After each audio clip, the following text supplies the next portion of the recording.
Welcome back to the channel, everybody. Let's get after it. Did you see what Tyrese had said though? He said that, you know, like, Diddy, I'm here for you, my brother, and like he's like wishing him well. Let's first ask Tyrese what happened to Paul Walker. Let's ask him that. What do you think happened to Paul Walker? I mean, the same that happens to everybody else who tries to come out exposing stuff. But Tyrese is still alive and standing. I didn't know that Paul Walker was exposing things. He was, I guess, he was in partnership coming out with a documentary about child trafficking. Oh, wow. I haven't heard of the accusation of Tyrese being involved in the death of Paul Walker. I'm going to have to look into that one. Paul Walker was an awesome human being from everything that I saw on him. It'd be sad to find out that he was taken out over the same thing that so many others have been taken out over. Your parties are the hottest ticket around. They won't even give me a permit for the parties, man. They don't want me to throw the parties no more. But we ain't gonna stop. We're gonna keep on having fun, bringing people together from all walks of life. You're gonna hear about my parties. They're gonna be shutting them down. They're gonna probably be arresting me, doing all types of crazy things just because we want to have a good time. That's just hilarious.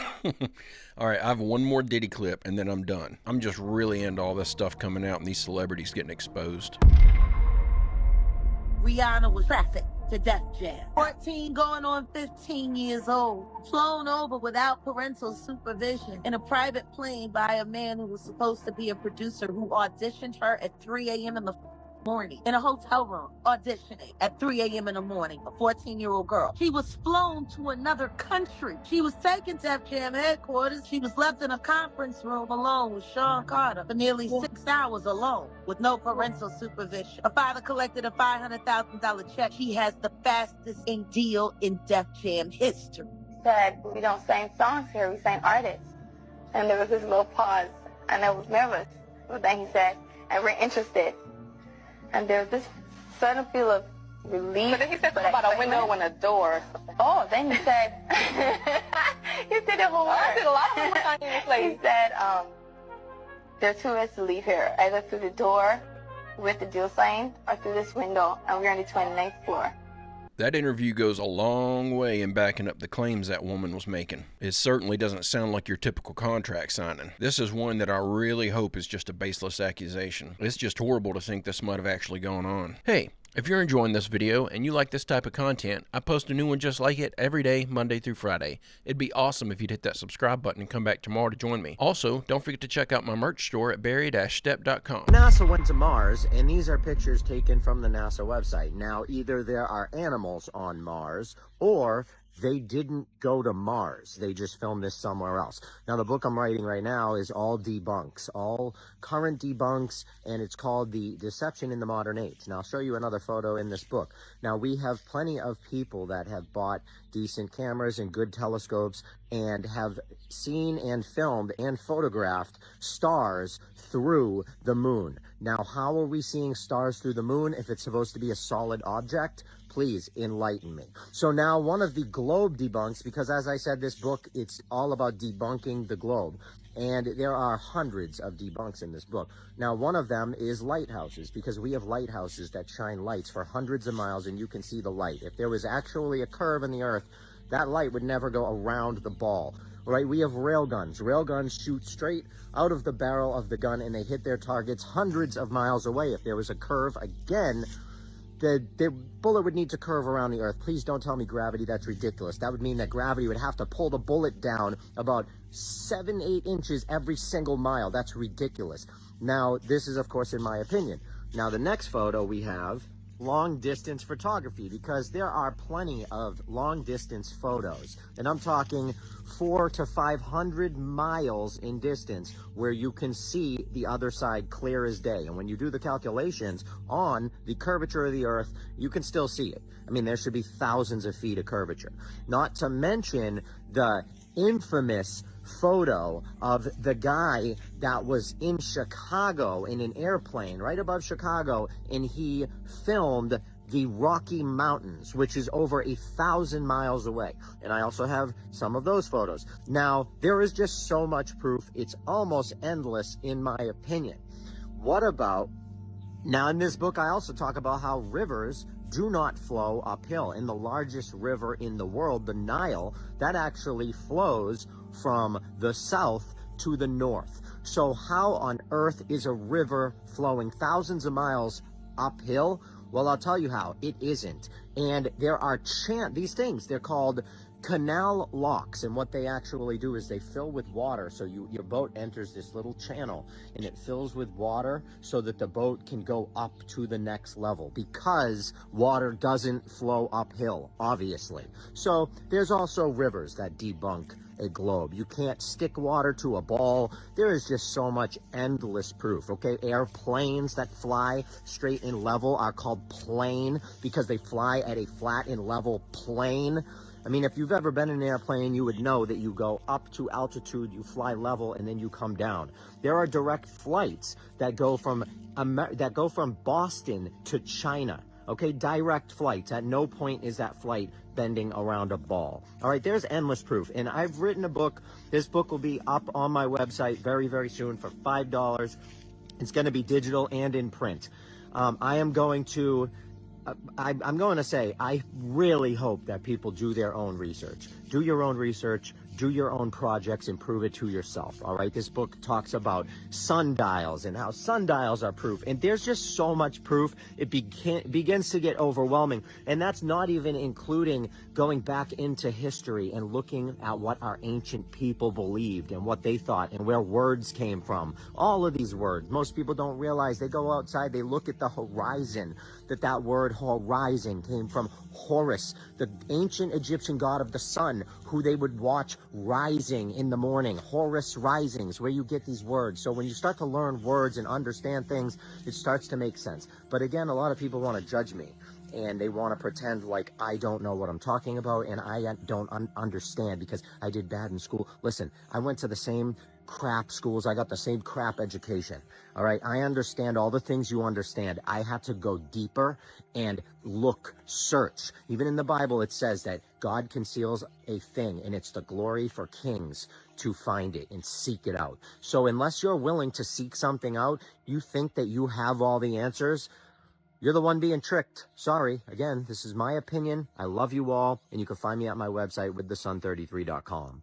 I'm about to buy this guy's book and do a deep dive on this flat earth topic. I keep getting people telling me to put the flat earth thing to rest, but how do you ignore evidence like this? If we're told that taking a photo from 1,000 miles away isn't possible, but then it's proven to us that it is, they're clearly lying about something. How do you just ignore that and walk away from it? They've been keeping this from you. This is the underground city that was found beneath Los Angeles by a man named Warren Shufelt. It was discovered using a device he invented to detect underground tunnels and caverns. Shufelt mapped out a network of passageways stretching for miles beneath the city. And here is where it gets crazy. His maps indicated a central chamber filled with gold and advanced artifacts. Shufelt said that upon analysis of the artifacts and the scriptures found within the passageways, they all pointed to a lost continent named Lemuria. Despite his groundbreaking findings, city officials abruptly shut down his excavation. They officially claimed that the tunnels were old subway lines, but this is where they messed up. The Los Angeles subway system didn't begin operation until 1990, over 70 years after Schufelt's discovery. So what subway lines were they referring to? Some speculate that they were referring to an ancient civilization that had access to a subway-like system. Some have even gone further to say that the city officials had knowledge from the future. They knew that Los Angeles would eventually have a running subway system in the years to come. Therefore, it would be the perfect cover-up, perfectly concealing its true origins. Only that's not the perfect cover-up if you just dispelled it in a 60-second TikTok video. The more I hear about this, the more I'm convinced it's an underground bunker for whatever's flying around in these UFOs. I think the government's very aware of who it is, and I think they're assisting them in staying hidden. Those tunnels, I think, are a part of that agenda. And I'm going to say this about you now, baby. Everybody who knows you are dumb as a sack of hair. Truth is, if it wasn't for your singing and your dancing, you would have never been anything more than a shampoo girl in your mother's shop. And as long as she gets to be the prettiest, and as long as she gets to be the number one, she don't care what nobody do, how they do it. She knew what her father, Matthew Knowles, was doing with all of those other girls in Destiny's Child. She's a whole space cadet. More celebrity tea being spilled. I just thought this one was funny. That Beyonce's dumber than a box of hair. That's hilarious. It almost seems like they're watching us, like a god a little bit, if this is the case, to make sure we don't destroy ourselves. And then they come to innocent little children, playfully talk with them, in a telepathic way, where these kids, they're 8 years old, 7 years old, and they're talking about how this is in 1994, before the internet, how we're destroying the planet and doing all this to it, and that's the warning they give. It's almost like that was a way for them to go communicate to the everyman through the eyes of an innocent child the things that they're trying to say by saying, don't hit that button, idiot, when they're standing at these nuclear bases or flying over these nuclear bases. So I interviewed a number of eyewitnesses regarding that aspect of the phenomenon, and that is they're seen over these, particularly during the Cold War, the height of the Cold War. They are witnessed in Russia and all scattered across the United States. And this launch control officer, Robert Salas, I'll never forget this. I think I included this in the film Out of the Blue I did. He said, because he was so funny, it was like, I could tell why he was a launch control officer, because he had these nerves of steel. He was just super calm, just measured, calm, collected, not the kind of guy that would, and he goes, well, James, the message I got when they shut our nukes off, it's almost like they were taking matches out of the hands of a baby. That's what he said to me. I was like, wow. I think about that all the time. It's like, yeah, maybe you shouldn't be playing with these. Yeah. I think this kind of dispels the theory going around that nukes are not a real thing and that they're just being used as a scare tactic to keep us all in line. If these UFOs are disarming our nukes, that adds to the validity of them being a real threat. Clearly, the more advanced race above us sees the threat in them. For the last 4 to 5 days, people in Los Angeles, Florida, Idaho, and Utah have been reporting hearing very loud booms in their areas without any explanation as to where they're coming from or why they're happening. What's really strange is that the people talking about and taking videos of these sounds have apparently been approached by local authorities and told to take down the videos and stop talking about these sounds altogether. And since the entire situation is so strange, people have already come up with some wild theories as to what these sounds could be. Some theorize that the booms are coming from a high altitude or spiritual battle in the sky that is not visible to the naked eye, while others believe the sounds are coming from secret areas deep below ground underneath their towns and cities. According to the second theory, powerful tools are being used to excavate and expand underground areas and pathways that are not known by the general public. Now obviously, those are just theories and speculation, but I want you to check out a clip of the sounds for yourself and let me know what you think about all this in the comments.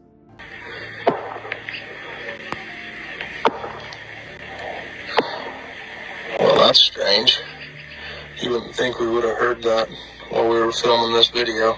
I feel like it's just too early to have a good theory on what's going on here. I've seen a lot of videos here recently of people talking about this though, and then if you go to their page, it's almost always followed up with a follow-up video where they're giving some scientific explanation, like thunder without lightning in the sky or something like that. And almost every one of these follow-up videos has a sort of hostage situation vibe to it. Very, very odd situation. I think it's so interesting that this is how we're warning humans in 10,000 years that they're gonna die. Like, not from the spikes themselves, but rather the ground they're sticking out from. Some call it the science of bad vibes, and you're gonna want to steer clear when you find out why it's also sitting on deadly radiation from nuclear waste, which we produce as a result of generating nuclear energy that we dispose of by burying it around the world. And no, the smoke you see rising out of nuclear power plants isn't waste. As a matter of fact, that's literally just steam, like water vapor, which is actually the reactor's main source of energy. Yes, nuclear reactors are basically just glorified steam engines, using the heat from the nuclear fission process to boil water, and the resulting steam spins their turbines. And here I thought nuclear power plants somehow harness the power of glowing green uranium directly. So real nuclear waste comes in the form of the spent uranium, plutonium, or other radioactive element that was used to generate the heat. This waste produces radiation, microscopic particles that shoot out from it that can pass through our skin and damage our organs, radiation sickness. In order to avoid that, we need to dispose of it properly. And they don't just dig a hole into the ground, dump it in, and call it a day. No, it's quite a process. Specialized nuclear waste disposal facilities like these transport the hazardous waste down a 400-meter elevator underground inside these corrosion-resistant copper canisters. Once they reach the bottom, automated robots transfer them to temporary storage, while another drilling robot machine starts drilling holes into the bedrock that will serve as the waste's final burial chamber. They fill the holes with bentonite clay, which prevents the waste from leaking into the water supply. Then another self-driving machine transports the waste from storage and dumps the canisters into these holes, which they fill with more bentonite clay on top, and another machine fills the entire tunnel with concrete, sealing it off for good. They dismantled the entire facility on the surface, and the waste will continue to decay underground for centuries. Too deep to affect us directly, but the area around and above the waste may be unsuitable for long-term human occupation or growing crops for the years to come. Like a lot of years. Materials like plutonium waste have a half-life of about 24,000 years, so the area might be a little sketchy for quite a while. A really, really long time. So long, in fact, that it'll outlive all languages that exist today. The way we speak evolves, like constantly. For example, here's how English sounded 1,000 years ago. You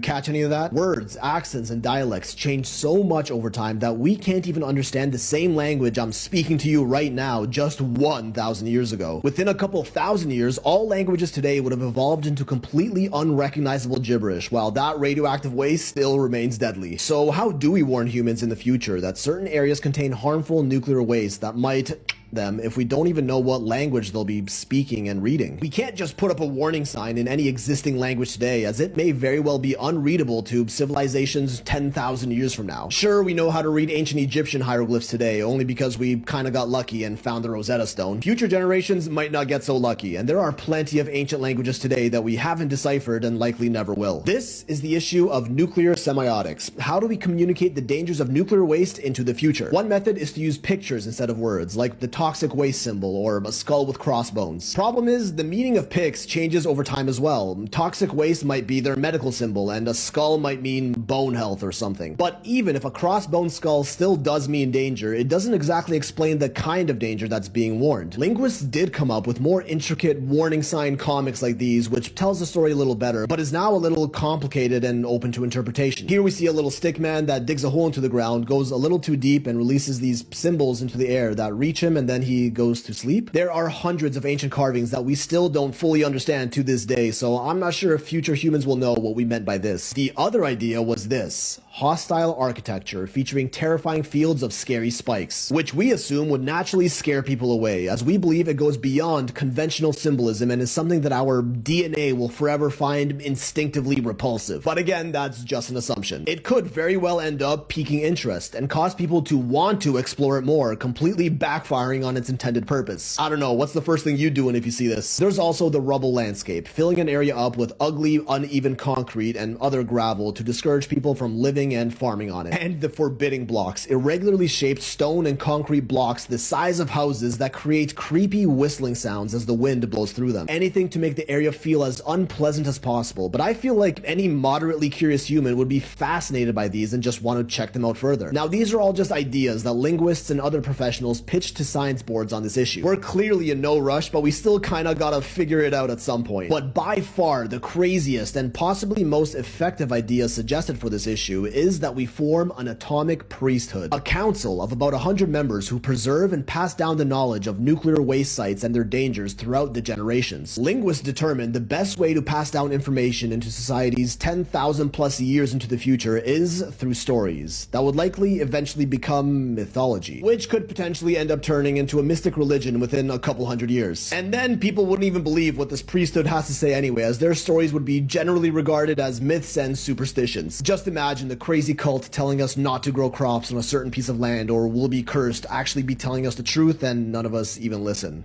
This makes me wonder about the pyramids. If there was some sort of ancient nuclear generator, which a lot of evidence points to, wouldn't they have had the same issue? Having to dispose of their waste without harming future generations? Now think about how many ancient sites we've discovered that were intentionally buried. Maybe some of those sites are the resting place for the nuclear waste from some of these pyramids. I don't think that's the case, but it was just a thought that popped in my head. This guy was involved in some pretty serious scandals, and if you don't know who this is Brian Thompson. He was the CEO of UnitedHealthcare, and he was just brutally murdered outside the Hilton Hotel in New York City in what looked like to be a targeted attack. First of all, he was under investigation by the Department of Justice for alleged insider trading. He sold about $15 million in stock before a federal antitrust investigation into the company. So basically, before bad news, he sold a bunch of shares that caused the stock to drop. This company also had a very controversial use of AI.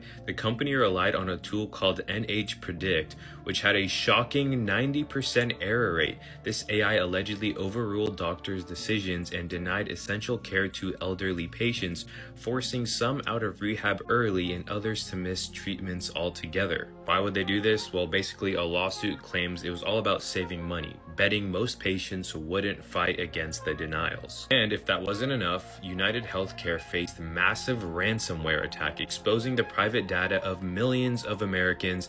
They reportedly paid $22 million to resolve this issue. I'm curious as to what y'all think is going on with this story. I think that the media is running wild with theories of it being some sort of a political attack, but I'm not convinced. I think it's more likely an individual who was harmed by the system or an individual who had a family member who was harmed by the system, and they just chose the wrong way to handle the situation. What do y'all think? I used to really like Alex and follow his stuff pretty closely, but it's become pretty obvious to me personally that he is placed. For all the things that he exposes, in my opinion, he should be at the point of being an open flat earther, but he vehemently denied that the earth has been flat this entire time. He actually just came out today as like all of the UAP hearing, the Fox News, the Trump family saying it. Now that it's starting to come out that it is flat, all of a sudden he came out and said today that it's flat. There's a podcast that he did with Joe Rogan and Eddie Bravo. He showed up wearing a NASA shirt and defended NASA the entire time. It was like a 2-hour podcast. I watched the entire thing. He sat in our faces and said that I think it was his grandpa or something, worked there and that everything that they say is true. I also don't think that it's possible that he would be able to break into the Grove, videotape it, and just openly talk about it and like release the recordings and everything without them doing something to him. The fact that The Onion just bought his website, it's screaming rage bait to me. This is satire for entertainment purposes only. Only The Onion didn't just buy his website. Alex Jones, I think, could have very well started off as controlled opposition. But if that's true, I think he's no longer under their control. For one, there's no way they would hire someone to say some of the things that he says. And besides that, if he was a government plant, he got the worst deal of any government plant in history. The guy was hit with the largest lawsuit in history, and every time he tries to start something, he gets deplatformed. It just doesn't make any sense for him to be a government plant. Nothing about the pyramids makes any sense at all. I don't think humans made these. Now, the pyramids were built 4,600 years ago, which is the start of recorded human history, yet the first writing system didn't emerge for over 1,000 years after construction. These things are so perfect, there's no way to do this without verbal or written planning. Now, these were built in a north to south direction with 0.05 degrees of accuracy. That cannot be done with hand tools. Better yet, there's 2.3 million blocks on the Great Pyramid of Giza. Each one weighed 2 tons. The total weight of that is 12 billion pounds. Now, let me tell you something about the difference between a million and a billion. A million seconds ago is 11 days ago. A billion seconds ago is 33 years ago. 12 billion is a lot. And another weird thing, these pyramids lacked hieroglyphics like crazy. Most of them weren't decorated for centuries after construction. And what you need to realize too is that the Egypt we learn about in history class had historians studying the Egypt that built these pyramids. Cleopatra is closer to us, time-wise, than the construction of the pyramids. It happened so long ago. Now, the 3 Great Pyramids, they're also perfectly aligned, and the latitude of the Great Pyramid of Giza is the same number as the speed of light. There's a lot of coincidences going on here. Now let me do you one better. If you flip the map of the Orion Belt, it perfectly lines up with the tops of the pyramids, but it's flipped, so that doesn't really work, except for it does. See, I think their maps were south to north, with south being on top because that's where their water flowed, the Nile. Now, if that's the case, the pyramids are resting on the correct side of the Nile River in correspondence to the Orion Belt. It actually kind of works. Now, I really don't think humans built these, and aside from the massive logistical nightmare that was getting stones 500 miles away to build the pyramids, none of this makes sense, and none of this should have been done by humans of that era. We didn't have a system for writing, yet we were able to perfectly create these things within insane margins, having them line up with stars, be perfectly aligned. I mean, the list goes on, it does not stop, and then they did it 2 other times. Now you're probably asking yourself, well, who built the pyramids then? Well, either something else did or something else gave us a lot of help. Now, like I said, these pyramids lacked hieroglyphics. There was basically none, and they weren't decorated for years after, but the stuff that was put on them or around them does kind of tell a story. And it's a totally different branch of technology than the normal human took. Now, I might be interpreting that wrong, and so is everyone else, but that guy, that looks like sound coming out of his hand, like he is lifting something with sound. It's all symbolic. It could be taken a billion ways, and I could be wrong. But it's just a thought. Now, if you look into their mythology, they have a character named Thoth, and Thoth wrote the Emerald Tablets, something he carved in stone for people to see thousands of years later. Isaac Newton translated it himself. Now, along with Isaac Newton, Tesla was also obsessed with this stuff. He believed in their technology of moving things with sound, vibration. It's called cymatic technology. Now, like I said, that really inspired Tesla, so he decided to make an earthquake machine, or the oscillating machine. Now, Mythbusters tested this. They did not cause a full-on earthquake. They also used a smaller one, but it created powerful vibrations that they felt literal football fields away. I mean, it was vibrating the earth enough that they could feel it. Now, when Tesla made this machine, he claimed he did it in his basement, and upon the first run, things were shaking like crazy, and he started matching the frequency of objects. He had, multi-ton machines moving around on their own because they were vibrating away. It's like when your phone vibrates on the table and it moves, but a little bit more smooth. Now here's where it gets crazy, is he decided to match the frequency to the building. This is all alleged. It was found in his journal. Now, upon matching the frequency of the building, the whole thing started shaking and moving and vibrating. The police showed up and confiscated most of his stuff, understandably. Now, back to Thoth and his Emerald Tablet. He wrote about the pyramids in these and said that he made them as an energy source for everybody. There was a lot to it. And a lot of what is in this was impossible for humans at the time, but now stuff that most science has achieved. It's very cryptic and up for interpretation. But Thoth had his disciples, and it's made pretty clear in the tablets that after they built the first pyramid, he told them, go on and do more of this. And what do you find when you look through the rest of the world? Pyramids that are built the same exact way, the same design, the same archway or doorways and everything. It is insane. Now, remember when we were talking about sound technology? Well, look at this one. This is a very tall man. He's sitting down, but he's 4 times taller than the people standing up. But look at this guy lifting the table. He is lifting it from a high point, the hardest way to do it. Yet it's off the ground, and he's tiny. The table is almost his size. Now, could be anything, but let's look at the symbol right here. It says more than you think. That symbol looks something like you'd find on a frequency table. You put a pile of sand in the middle of one of these tables and vibrate it at a certain frequency. It makes these beautiful patterns. That symbol could represent the frequency of the table they were lifting. Now take a look at these really quick.